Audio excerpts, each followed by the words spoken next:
Jeez. I hate people. I hate people. This is why they're the worst.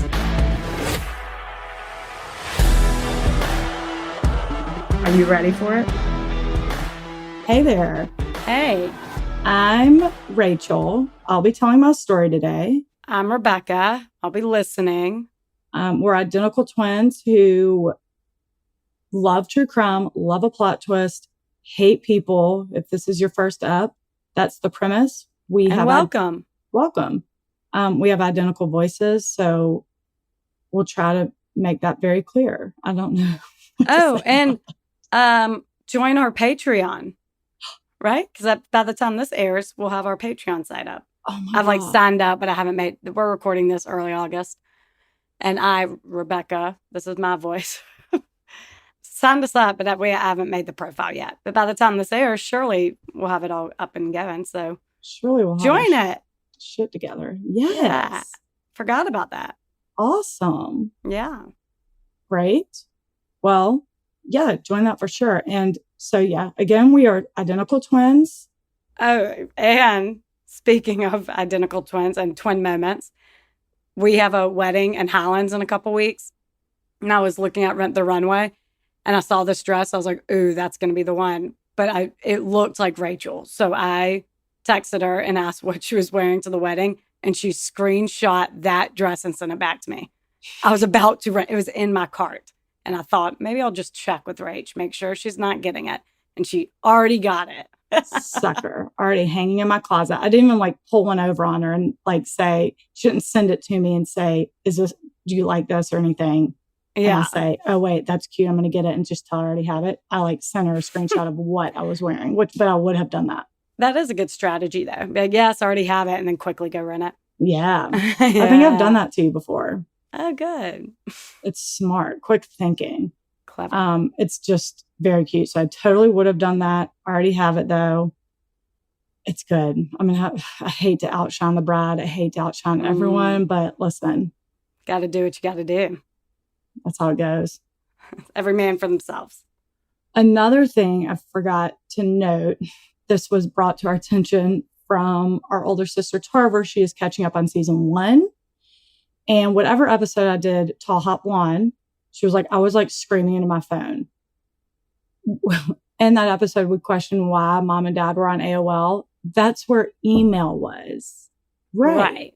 Forgot. That's how you got your email. That's how you got your email. And it was a bunch of porn and chain letters. And I just forgot that was all within AOL. So that is why we are aware if anyone else was screaming into the phone.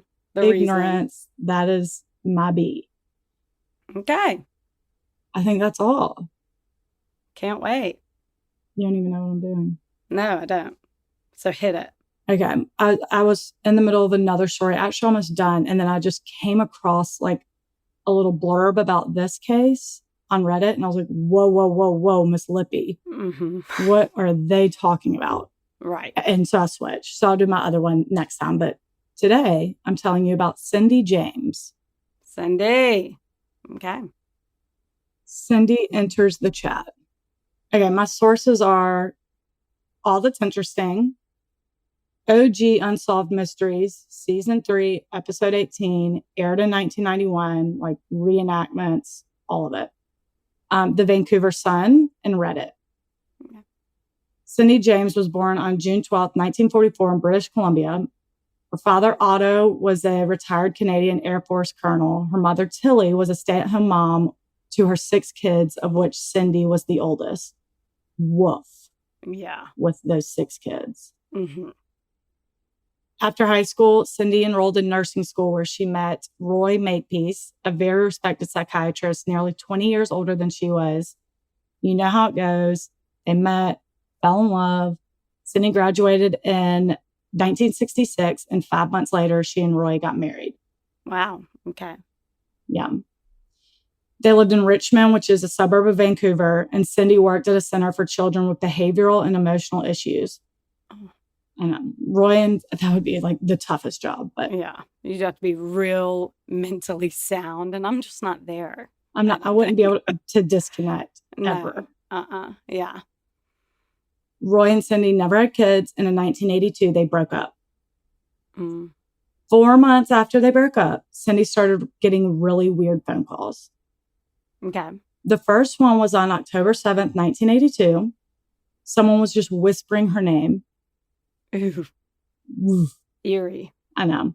She told her mom that she didn't really recognize the voice, but her dad said he was confident she wasn't telling them everything because she seemed very reluctant to talk about it. Okay. He said it just seemed like she was leaving something vital out of the story. Yeah. I have one of the calls. Yes. You're going to hear it later, though. You'll bummer. see. Okay. I know. The calls were pretty regular and they changed every once in a while. Like sometimes it was whispering, sometimes not. It was just like a weird disguised voice. Sometimes it was just silent.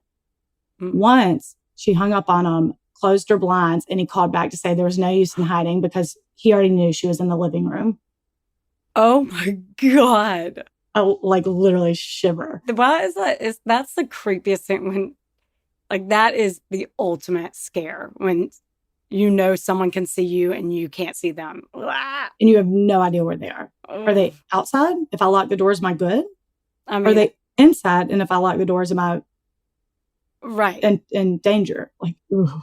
Right. I mean, I've referenced Scream a lot, but that first scene with Drew Barrymore, it's still so like easily the scariest scenario in that entire movie. Oh, absolutely. I mean, easily. Uh-huh.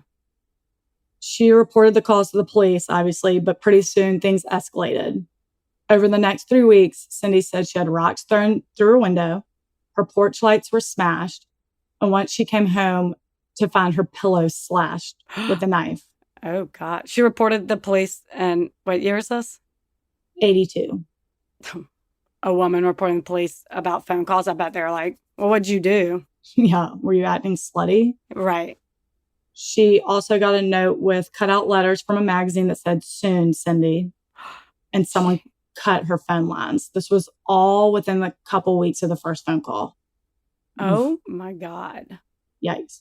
So, needless to say, she was a frequent caller to the Royal Canadian Mounted Police to report harassment and even ultimately struck up a romantic relationship with Officer Pat McBride.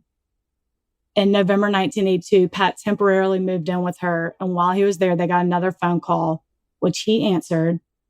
And it was the same whispering nonsense. But he said he thought he heard a woman's voice over a loudspeaker in the background, like the caller was at an airport. Oh, interesting. However, that was from a 1990 article from Vancouver Sun. Literally no other source said that. So I'm like, why is airport the only? She said something that seemed like maybe a flight's leaving. It just seemed, he said it seemed like he was there at an airport. Oh, okay. Again, no other source said that except for Vancouver Sun. So I don't, Canadians, we have a pretty good Canadian base. What's Vancouver Sun like? Is it like legit? Is it National Enquiry? Like, is all of season 2 going to be Canadian stories? No. Oh my God, you're right. Well, it won't be, guys. Mine's not next week. But I'm that down for it. But so I don't know. That just seems like a big, I don't know. We'll see. Okay. So take that with a grain of salt, I guess, because nothing else said that. Okay. McBride ended up moving out a couple months later, and the weird letters and phone calls kept coming. Then things got physical. In January 1983, Cindy's friend Agnes came over to her house for a visit.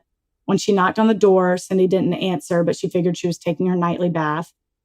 Then she heard something from the garage, and when she went to investigate, she found Cindy on the ground with a black nylon tied around her neck. Cindy told her she went out to the garage to grab a box, and someone attacked her from behind. After that, she hired a private investigator, Ozzy Caban, I think is how you pronounce his last name. But again, things just kept happening. In October 1983, a year after the first phone call, she came home to find 3 dead cats hanging from her tree and a note that said, "You're next." Holy shit. Were they her cats? No. I mean, but like, all fingers are pointing to the ex-husband, but then this podcast would be called The Obvious Podcast. Would be the shittiest name. Would be People Are the Most Obvious. Okay. And that's not 3 what you're cats. listening to. And that's not what you're listening to, y'all. Come on. Ozzy gave her a two-way radio so they could be in constant communication, because before cell phones, you pretty much got walkie-talkies. Mm-hmm. In January 1984, he heard a lot of commotion over the radio late one night, so he rushed over there and found Cindy lying unconscious on the floor with, again, a black nylon stocking tied around her neck and a note that said one of the two following statements. There were different sources said different things, so it's one of these. And one is vulgar. The first is, "You're dead, bitch." Okay. The other is, "Now you must die, cunt." That's not even the most terrifying. The note was stabbed through the back of her hand with a paring knife. Ow! My God. Ugh. At the hospital, she told Ozzy that all she remembers seeing is a man coming through her gate, being hit in the head, and a needle going into her arm. Ah. Police continued their investigation, but could never pin down a suspect. The calls kept happening, but they were too short to trace. They obviously questioned the ex-husband, who denied having anything to do with it, of course. I forgot that back then calls had to be a certain length to be traceable. Oh, God. Yeah. So this guy knew what he was doing. He's like, I got to keep it under 4 seconds or whatever. Yeah, exactly. Yeah, so they questioned the ex-husband, of course. Mm-hmm. He said, "I had nothing to do with it." And they're like, "Okay, well, it's your word versus hers. You're a man. She's a woman. You're free to go. Have a good day. Sorry to bother you." Sorry to bother you. Our sincerest apologies. The harassment just wouldn't stop, though. Sometimes it was daily. Sometimes she would go months without nothing. She got a note on her windshield with a corpse being pushed into a morgue. Ooh. She was getting raw meat sent to her house, which is the weirdest thing I've ever heard in my life. Ew. And then once, "You're not going to like this. Nobody's going to like this." She came home to find her dog shaking and with a cord wrapped around his neck. No. They almost strangled her dog. What kind of bear? I don't know. Not a big black German Shepherd, I'll tell you that. Good. Ugh, that's terrible. I know. December 11th, 1985, Cindy was found dazed and semi-unconscious, lying in a ditch 6 miles from her house with, again, black nylon stocking wrapped around her neck, Jesus. a needle mark in her arm. She had hypothermia and superficial cuts all over her body. Again, no recollection of what happened. In April 1986, she asked her friend Agnes and Agnes's husband Tom to spend the night with her, which I think they did every so often because this was like out of control. Yeah. Late that night, Cindy ran into their bedroom saying she heard a noise in the basement. Tom jumped up and said, "I heard it too."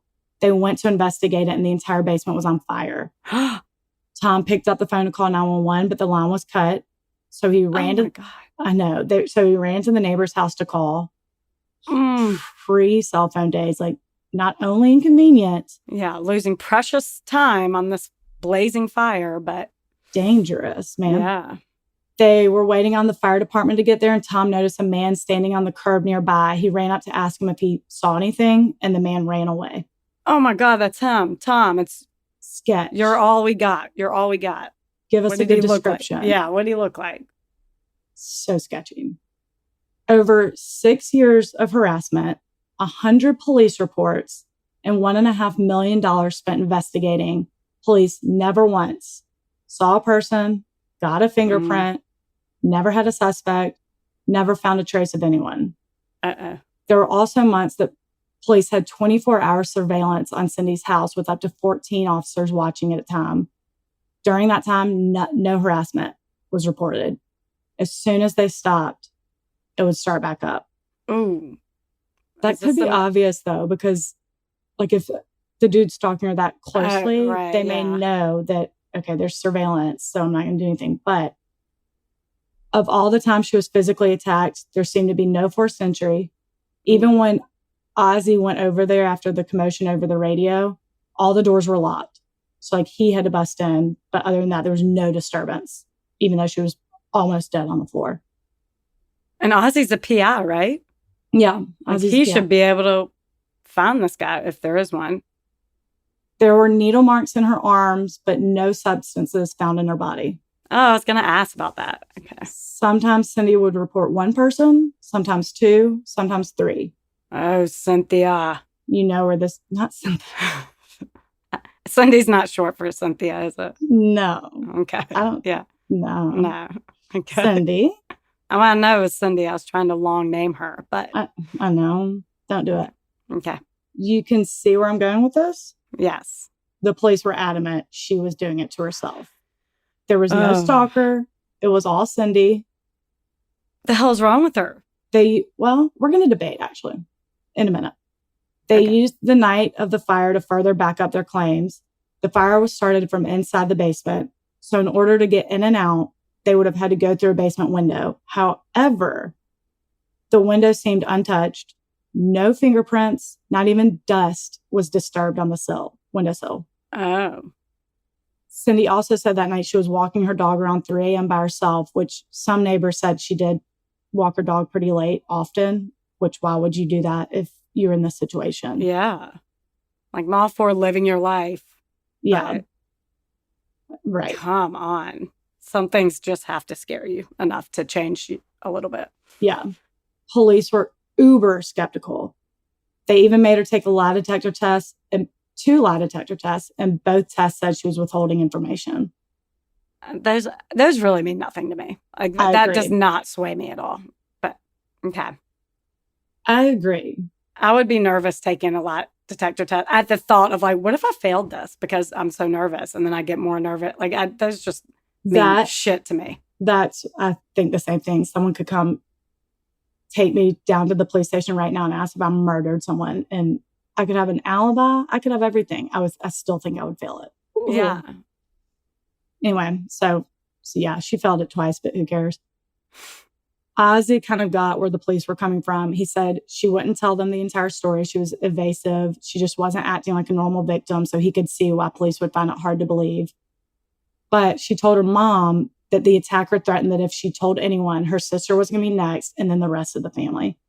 So she was like scared. So she was like, yeah, she's probably withholding information.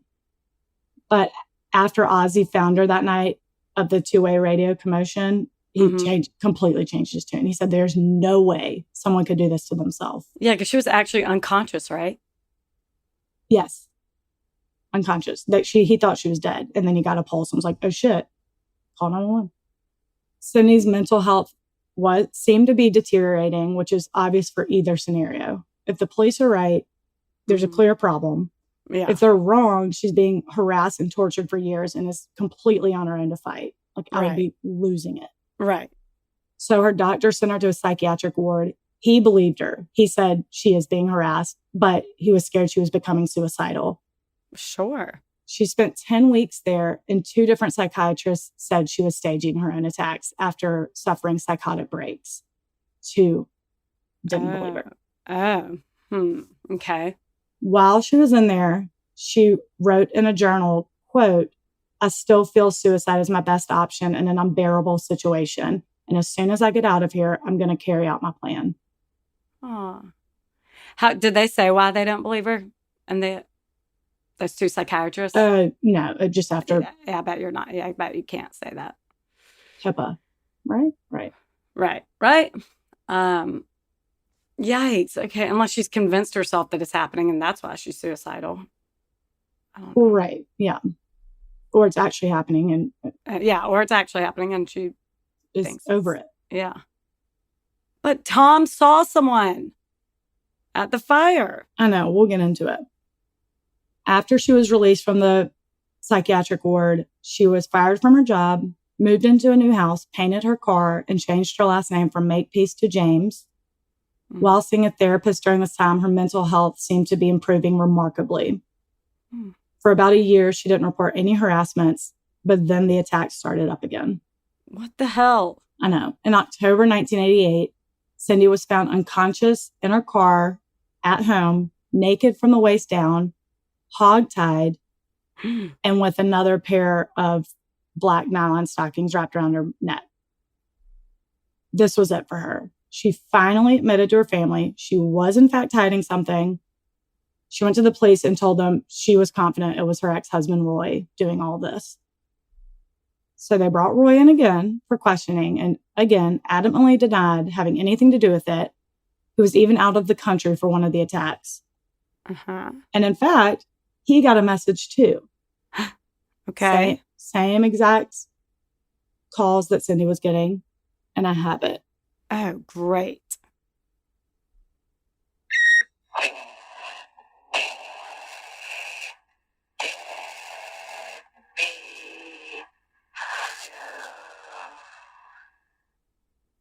Oof. Yeah. He's saying, Cindy, dead meat soon. Oh my God. Okay. So that's what Roy got? Yeah. So Roy got that on his answer machine, was like, hey, I got one too.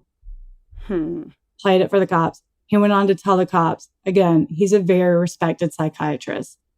He said she had a split personality, but I want to note to the world, the doctors in the psychiatric ward did not diagnose her with that at all. That's the POV of an ex-husband who happens to be a psychiatrist. Right. Fast forward to May 1989, almost 7 years since the first phone call.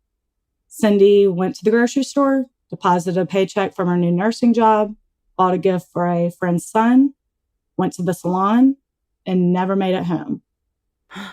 For 2 weeks, she was missing, although her car was found in a parking lot with the groceries and wrapped presents still inside. There was blood on the outside of the driver's side door, and the contents of her purse were found underneath the car. Her contents of the underneath the car? Yeah, so someone dumped her purse under the car. Then on June 8, 1989, Don Vanish, a city employee, stumbled upon her body in the yard of an abandoned house. Oh. He said her face was completely black, like she had been punched. Oh, geez. Her hands and feet were hogtied behind her, and she had a lethal dose of morphine in her system. Her cause of death was actually an overdose of morphine. The case was closed as a suicide, but the coroner made no determination of whether the death was an accident, suicide, or murder, and so determined it was an unknown event. That's what hogtied and punched in the face. I'm going to say murdered, Doc. Right. So the obvious argument is there's no way you could hogtie yourself while ODing on morphine. Yeah. Have you ever been on morphine? You are limp as it's great. For the ulcer. Yeah, surgery. Yeah. No, you're not doing shit on morphine. Do you think you could hogtie yourself behind, like, whatever? No, I could hardly watch The Office, and I was... Well, police disagree. They said the morphine would have taken at least 15 minutes to kick in, and a not specialist put himself in that exact position in 3 minutes. A not specialist? No. We need a novice to do this. We need a Joe Schmo down the street to be on morphine and put himself in a... Right. Of course the specialist can do it. That's what I said. Let's put the chief detective. Yeah. Fill him up with morphine, give him some wire, and say, go. You got 15 minutes. Right. So, whatever. Bullshit on that. Bullshit. So, a lot of questions surrounding the entire ordeal. Her family and Otto all obviously believe it was murder. They don't think she'd go through the trouble of staging a scene to take her own life like this. Right. Like, way too much. The cops say suicide. They never even really considered homicide. They're just committed to proving that she was responsible for all this. Like, they never... they don't want to admit to fault. Like, I don't think they tested the blood that was on her door. I was about to say, there's blood on the door. No, every source, every comment I read through was like, wait, there's no... Whose blood is it? I don't think they tested it. No one knows. Oh, God. So they were just, like, not interested in the homicide theory. They found their... They don't want to deal with the killer being out there in the community being scared or something. Yeah. I don't know. Either way, forensic psychiatrist Anthony Marcus said it best with, quote, this woman was under siege from whatever source, inside or out. And so now we'll get into theories. Okay. 1, everything was legitimate. She did have a very meticulous stalker who planned everything just right, possibly The ex-husband, Roy, again, a doctor who would have morphine. He would have access to morphine. I'm going to guess it was him. And this is the obvious podcast. Just kidding. Well, I'm actually shocked at how many people think she did it. She orchestrated the whole thing. For so many years. How exhausting. Or still legit, could be her on-again, off-again boyfriend, the cop, who knows all the ins and outs of covering up a crime scene and when to cool it on the harassment if obviously he knows his department's surveilling the house. But she met him after the phone call started. Oh, yeah. So that seems no. Another theory is that she suffered from multiple personality disorder and one of the personalities was trying to destroy the other. That was a very big theory. Ooh, that's a thing? Yeah. Oh. Another... Your own brain is turning against yourself. That is the scariest thing I've ever heard. Exactly. And I believe if you are in that situation, you, like, the true you is not conscious of, like, you actually think that's someone else. Oh my God. I think. I'm not a psychiatrist. I just play one on a podcast. If anyone is, tell me about that. But I'm scared of that. That is so scary. Well, yeah, because I think that's the thing. You can't, like, come back to your, like, but you know, when there's stable state and be like, okay, that was me. I need to cool it. Like, that's the whole point. I was watching murder tapes and, I mean, obviously, I think this guy was bullshit, but he said he had split personality disorder and there was the other guy who killed his girlfriend or whatever. I mean, it could be a bullshit to get out of a... But I don't hear the forensic team being like, no, that's not a thing. If you have split personality disorder, you're unaware of that or something, you know? Well, unless maybe you're medicated. She may not have known. Yeah, unless it's under control. Oh, yeah, good point. Okay. Yeah.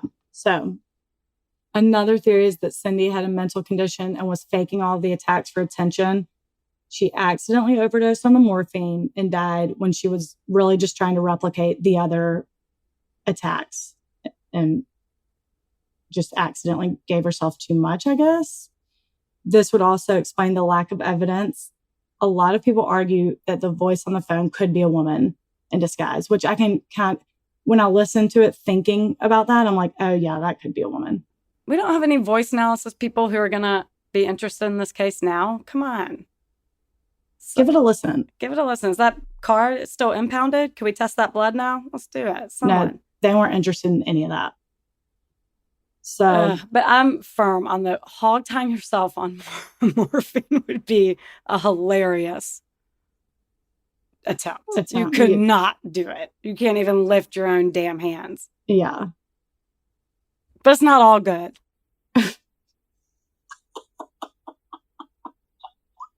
That was pretty good. There's some negative. Yeah, there's some negative to it. Don't try to oversell it, Rob. I agree. I don't think you could.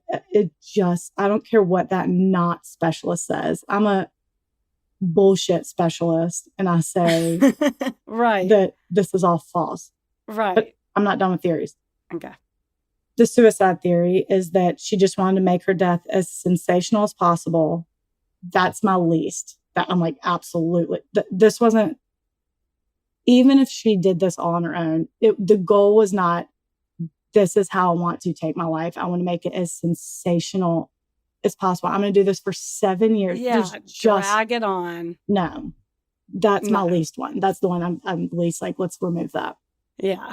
Lastly, some say the stalker was legit, but Cindy fabricated a lot of it out of frustration that the cops didn't believe her. So she just like wanted to keep the case in their minds and get attention for it. So they think the attacks and stuff like that were real, but like maybe not all the phone calls, maybe not all the letters, maybe she made some of those, maybe the cats, like things like that. Yeah. Half real, half fake. But for the most part, in that theory, that's real. And she was murdered. That theory is she was murdered, but it was fabricated. I can't decide. It's weird.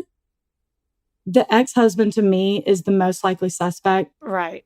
He was out of the country during one of the attacks. That's the only thing I'm like, But I'm like, Yeah. why did you just now play that mess? You should have taken that message to the police if you actually got it and you're actually innocent. You know you're going to be the prime suspect. Oh, yeah. Why would you say, why did it take the police coming back to you for questioning to bring that up? Right. It's weird. And he knew the whole time that she was being attacked? Yes. Like this, stalked? Yes. To play devil's advocate, Cindy was a nurse. She could have access to morphine too. Who knows? Back to the husband though, another thing I read, while she was in the psychiatric ward, they tried hypnosis. And under hypnosis, she said that she saw her ex-husband commit double murder. I was going to ask, anyone have any criminal history here? Okay. Police were like, wait a minute. So they tapped her phone and had her call Roy to confront him and be like, I just had a recovered memory of this. And he was like, you're insane. That didn't happen. Nothing came from it. And again, I read that in one source and no other source said it. So it just seems like a really big piece of the puzzle to leave out. And the fact that a lot of sources did leave it out, I just couldn't decide if that was legit. So I left it out until now when I'm saying it. Well, yeah, right. Until now when I'm presenting it as fact. But maybe because nothing came from it, other people just didn't report on it. It's like, well, we don't know if it happened, so we're not going to say it. Again, Vancouver Sun. Oh, Vancouver Sun. Canadians, did they have all the secret info or are they tabloidy? Who knows? Right. And again, a well-renowned man maybe his murder got to go away. I don't know. Yeah. So I don't know. I was actually shocked I went through a ton of comments on Reddit. Shocked. A lot of people believe it. She did it. Like there was a mental. That doesn't shock me. It doesn't? No, I don't think so. I'm so torn between the lack of evidence, like nothing, no forced entry, not once, no fingerprints, not once. The dust on the windowsill, not disturbed, even though that was the only way that fire could have been set. Like, but then Tom seeing that guy who just blatantly ran away when Tom said, "Did you see anything?" Yeah, he could have been scared. He could have been a kid for all we know, but it wasn't. It was a man. It was a man. Yeah. I'm so. But it doesn't sound like the cops wanted anything to do with anything. Like there could have been fingerprints. They just didn't believe her, so they didn't give a damn to test them. Or, well, they believed her for a long time at first. It was just after, I think, a couple of the physical attacks when they're like, wait, your door was locked? Where's the broken window? Where's the... None of that. And then they were like, this is weird. We're surveilling for months, surveilling her house, and nothing happened. Then I'm like, well, was it an inside job? But then again, if it's her doing it and she has split personality disorder, if it was that theory, she wouldn't care that cops are right there. Yeah. But in another theory, it's attention. Yeah, I know. I was just debunking one of them. I gotta chew on that. You know? Yeah. There it is. Like, did they care? And like, does she have receipts, or was she seen purchasing black hose anywhere? I know that'd be kind of tough in 1982.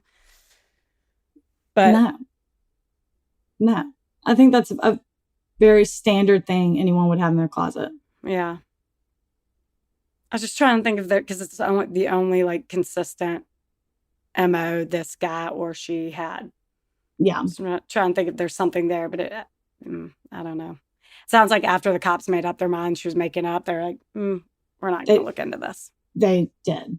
There was no looking into it. I'm so torn on it. Yeah, I can't decide. I need to chew on it. And then reporting one person and then two and then three. Yeah.